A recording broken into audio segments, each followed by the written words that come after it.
Hello, today I'm going to show you how to tie one of my favorite fly, a spey fly, which is the gray Heron. So the first step is to cover the hook shank with our head cement. When I use silk to tie especially spey pattern or a streamer, I use white thread. The reason for this is to make sure that once the fly gets wet, the silk won't change any color. So this is why I'm using, at least for the part where there's some silk involved. So you tie your thread down to the, you stop at the point of the hook. Now we're going to tie the ribbing material in the reverse order that we will use them. So the last one that we will rib will be the first one to tie. So it is going to be a fine round gold tinsel. Notice that I tied it all the way on the hook shank just to make sure to have a neat and even body. Now the second ribbing material is going to be a round silver tinsel. This is going to be the second one that we're going to use for the ribbing material. And then the first ribbing material, which is the last one to tie in this case, it's the flat silver tinsel. Notice that all the material is tied all on the hook shank. So this way it's going to make a nice and neat body. The next material that I'm using for the body is yellow silk. But once it gets wet, it might change color. So we're going to tie our silk. And then the underbody, before we tie or we wrap the silk, we're going to use tinsel. We can use gold tinsel or silver tinsel. I keep the silver tinsel when I tie bright red or green floss or silk. If I use in this case a yellow or orange, I would use a gold tinsel. This is an extra step, but you will see that once the fly gets wet, the color of the silk doesn't change. The fly looks beautiful and might last for a long time. So this is an extra step that I encourage you to do, especially when you tie nice spey fly or salmon fly. This is not a speed contest, so we just want to tie good quality, good fly quality. So we're going to do it back and forth.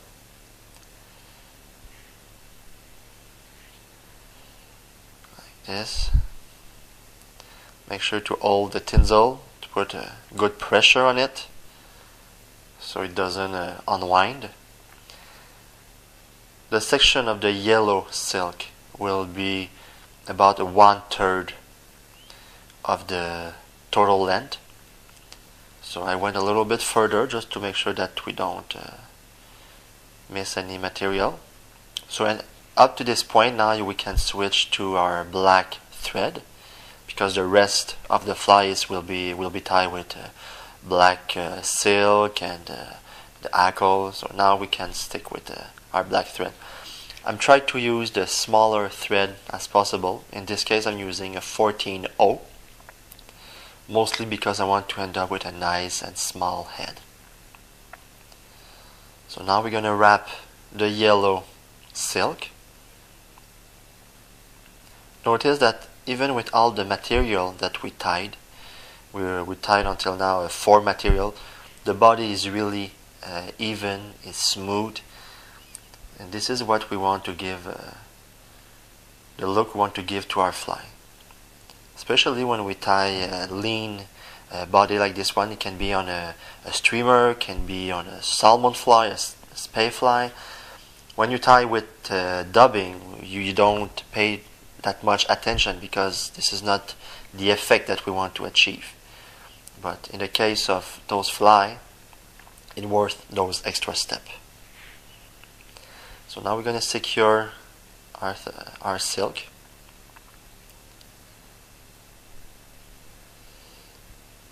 Now before going further, we're going to tie our spey hackle, which is from a blue-haired pheasant. Heron now it's prohibited, so we can't use it in America. So you take the different length of hackle. So we're gonna, in this case, since it is gonna be a big fly, we're gonna take a pretty long hackle that we strip the fibers on one side. You keep the dull side facing you, and you normally will strip the right side of the fly, of the hackle, excuse me. So now we're gonna strip the excess that we won't need, and we're gonna cut the stem. In a case where a stem would be really stiff or bigger, we could use your scissor or a blade to split it in half. Now the correct way to tie the spey hackle, it's the dull side or the curve facing the table. So you strip a little bit like this, you fold or you stroke the fibers in the opposite direction, just to keep a few fibers to tie on the hook. Now the next step, we're going to tie the second part of the body, which is a black silk or floss. So cut a pretty good amount of floss that we're going to tie right on top of the hook like this. I'm going to show you on purpose what you should not do.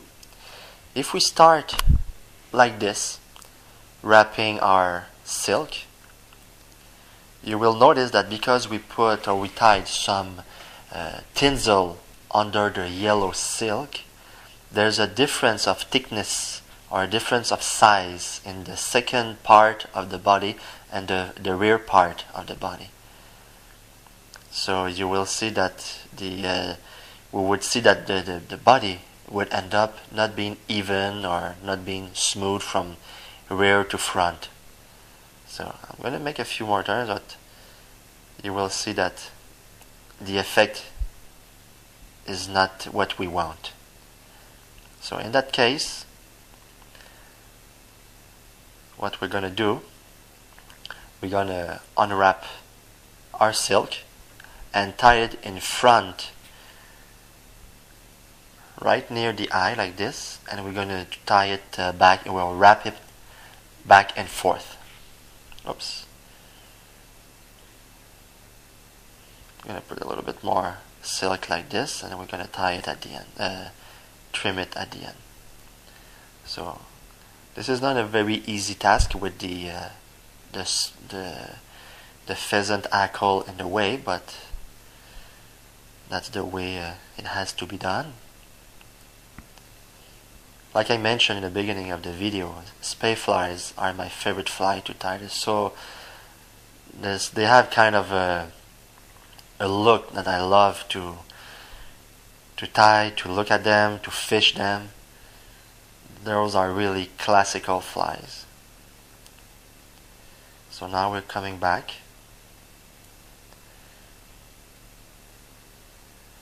A few more wraps and we'll be okay.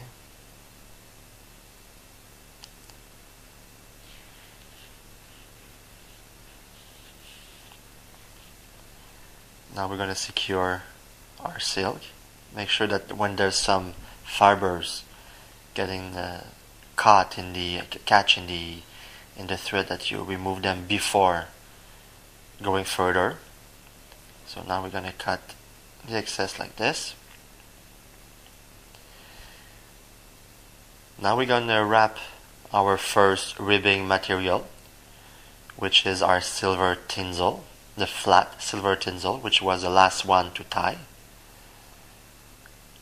So normally we would wrap about 3 or 4 wraps on the rear part and about 3 wraps in front of the body. Many tire will only tie 2 ribbing material, only the flat silver and the small round tinsel, but many of the classical spey fly, and also to reinforce the hackle, we use a third tinsel, the gold one that I'm going to keep for the end, which is wrapped reversed over the 2 tinsel, and in the same time they reinforce the hackle, trapping the hackle, wrapping on the stem of the hackle. So I'm gonna make a close-up so you can see better the following steps.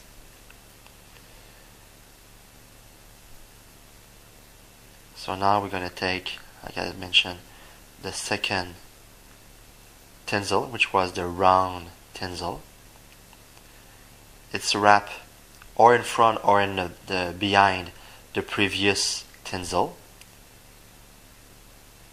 Sometimes it might slip like this.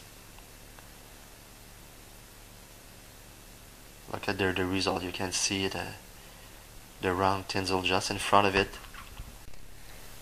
So this the add of this tinsel gives a very nice look to our fly. So make sure that the tinsel is really closely tied to the previous one. Like this. Now we're going to secure the material. Like this. And we're going to continue in the next video.